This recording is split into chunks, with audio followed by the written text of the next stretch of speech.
Welcome. This video is going to talk about antivirals, which are discussed in section 15.5 in your textbook.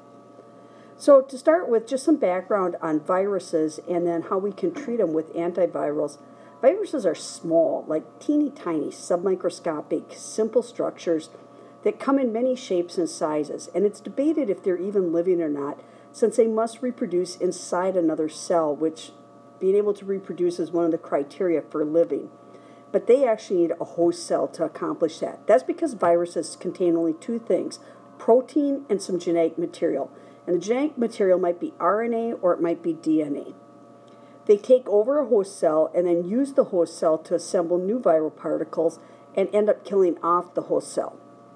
So viruses cause diseases like measles, polio, meningitis, Ebola, avian flu, AIDS, and SARS, which is severe acute respiratory syndrome, plus the colds and flu, which are just plain annoying. So to contrast bacteria with viruses are very small, and in comparison, bacteria are quite large microorganisms. Viruses have no cellular structure, whereas bacteria have a rigid cell wall and a complex cellular structure. Viruses can't reproduce on their own. They have to be within a host cell, whereas bacteria can reproduce on their own and are definitely a live, living organism. So how do we treat viral infections? Well, our body typically responds to a viral infection by producing specific antibodies to fight that specific virus. That's something called the immune response, regardless of what is infecting your body. And our immune response protects us from getting the same viral infections more than once, because once you've had measles or chicken pox, you have the antibodies there, and when that virus comes around the second time, you're ready for it. But it doesn't protect us from a slightly different or altered virus, so that's why colds and flus we get over and over, because each time it's a slightly different version. And it doesn't protect us from flare-ups if the virus remains dormant in the body and never truly leaves, like herpes, which cold sores reoccur over and over, and chicken pox can lie dormant and then come back as a new disease called shingles. Viral infections actually kill millions of people each year, but fighting viral infections is difficult for several reasons. One, viruses multiply quickly, so it is often spread throughout your body before you realize you're sick or infected. How often have you come down with a cold and after the fact gone, oh my gosh, I was just around all those people? It's because by the time you have symptoms, it's too late. You've already spread a virus typically. Viruses also tend to mutate rapidly, making just small changes that make them less susceptible to the antibodies we're producing and the drugs that we develop. Vaccines and other antivirals remain largely unavailable to the poor. They're expensive. And there's also been backlash against vaccinating against some of these viruses in the United States, especially due to information that's been popularized through social media, etc. These links with allegedly with vaccinations and autism have proven completely unfounded, and yet the urban legend persists. Vaccines are the most successful prophylactic treatment and were first developed in the 18th century. So as far as preventative measures, a vaccine is by far the best. And for some viral infections, we have very successful vaccines. And what a vaccine does is it stimulates the body to prepare antibodies against a specific virus without you actually coming down with that disease.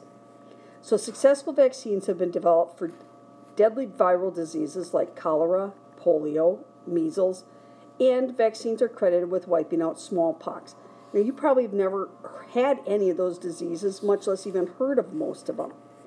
But still, we have no vaccine for something as common as the cold or flu, and that's because cold and flu viruses mutate very, very quickly and come in lots of different strains or varieties. However, we do have two kinds of antivirals that can now interfere with the viral life cycle and limit the infection that influenza causes. So how do antivirals work? Basically, there's four approaches you can take when trying to develop an antiviral medication. You can alter the host cell's genetic material, the DNA, so that the virus can't use it to reproduce. You can block the enzyme activity in the host cell so the virus can't reproduce. You can block the virus from leaving the cell, or you can block the virus from entering the cell by changing the cell membrane in some way. Only the fourth method is actually prophylactic and prevents the virus from gaining entrance to the body. But again, the issue is it's hard to know a virus is attacking you before you have any symptoms. The flu or influenza kills about 500,000 people each year, and there's always fear of a pandemic. If we get an especially nasty strain or version of it, there's always a fear that it'll become widespread and end up killing many, many people. There's two main groups of flu known as influenza A and influenza B.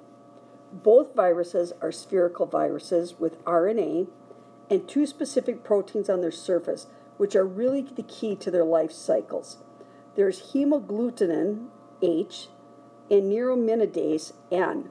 And flu viruses vary according to the specific structure of these two proteins, and they're named accordingly, like H1N1, or H5N1 is the avian flu strain. So these different strains circulate from year to year, and that's what they develop this flu shot around. They make their best guess at what they think is going to be the most common strain of influenza A and influenza B, and that's what the flu shot is attempting to vaccinate you against.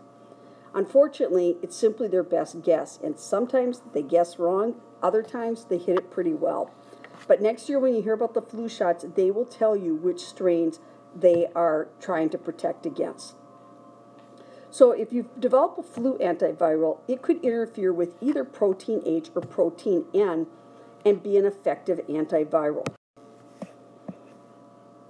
So hemagglutinin, protein H, is a glycoprotein that allows the virus to dock with the host cell and then gain entry, whereas protein N is an enzyme that catalyzes a cleavage reaction to allow the virus to escape.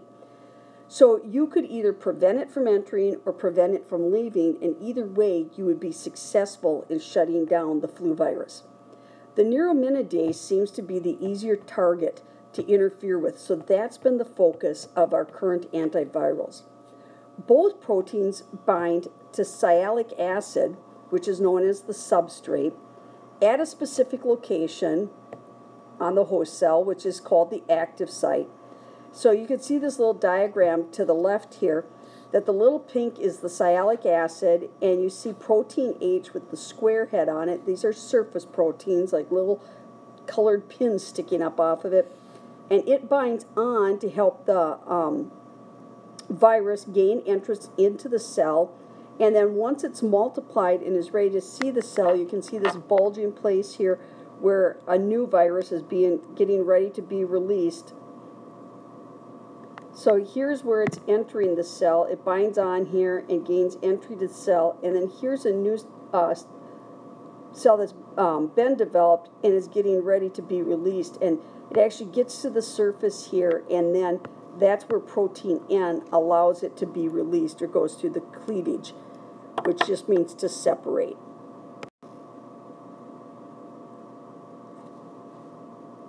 So the neuraminidase binds to sialic acid and provides a lower pathway for the reaction and allows the viruses to leave the host. So chemicals that interfere with that binding are called inhibitors and have a specific fit with the enzyme.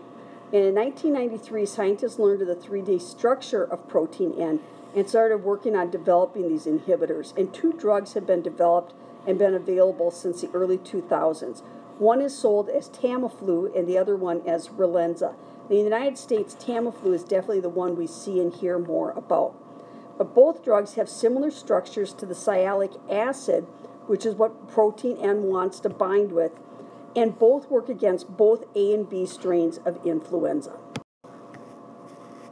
So they both claim to reduce flu symptoms and shorten the time of its effects, but both must be taken within 48 hours of the appearance of any symptoms. And that's because after 48 hours, the virus has replicated so many times and flooded your body with so many of the little virus particles that at that point, it's going to be too late for Tamiflu or Influenza to be able to do any good for you. The structures for both drugs are in the data booklet, And if you compare their similarity to sialic acid, which is actually on the right here, I'm not quite sure how this flipped. I've got like the mirror image of the slide that I originally made, but the sialic acid is on our right in this particular slide. So right here, and then this is the Tamiflu, and this is the Relenza, if that's not confusing enough for you. But what you notice is that they have a number of things in common. Notably, this structure right here is in common on each of them.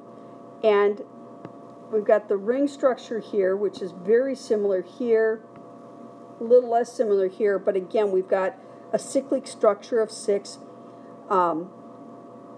This particular group is common to these two.